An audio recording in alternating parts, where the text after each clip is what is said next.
My book, Deep Medicine for Trauma, 5 powerful treatments for healing that experts have overlooked, involves 5 treatments. I've talked before about the first one.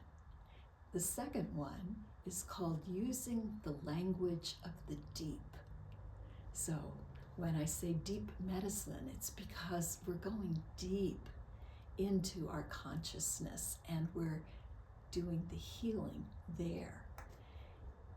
When I talk about the language of the deep, this is really important because I know you have had experiences of giving yourself pep talks and, yes, I'm gonna do this, I'm gonna do that, right? I know I have. And your subconscious mind, which is the part of your brain or your consciousness that is paying attention and following orders, is not listening to pep talks. Pep talks come from that prefrontal cortex where you use reason. There's a good reason why you should be doing this, and I'm going to give you all these reasons and motivate you. Doesn't work. It doesn't work because the language of the deep is imagery, story, and emotion. So if you're not talking and using images or telling stories, both of which are inciting emotion, you're not getting through. And your subconscious mind will not listen. So in my book, I have lots and lots of stories. It's not a clinical book. Oh, here and there I probably say something that's clinical, but it's not my strong suit. It's not my interest. I am interested in stories. I'm interested in getting through to the part of you that needs to hear what is important to say. And so that's what you'll find in this book, is lots and lots of stories. I want to read just one little paragraph from the book. It isn't a story, but to help you understand, we humans seem to learn better from the stories of other people. I'll be giving you tips for how to communicate with your subconscious by illustrating and sharing stories from my own life and my client sessions.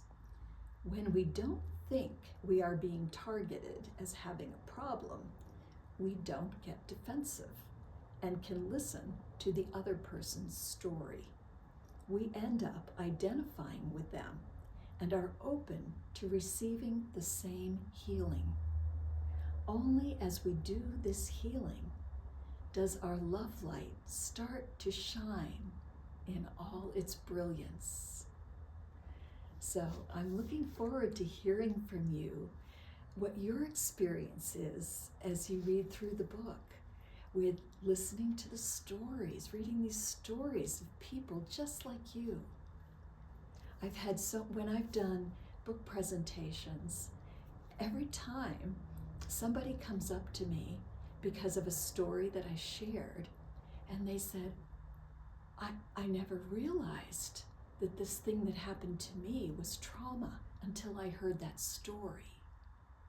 Or somebody said to me the other day, when I heard that story, I suddenly remembered this thing that happened to me when I was only 2. And I realized, wow, I need to address that.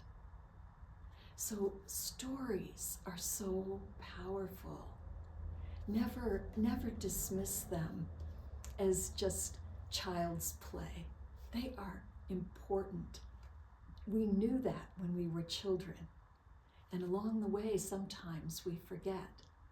But you know, the Master Jesus said, you have to become like little children to enter the kingdom of heaven.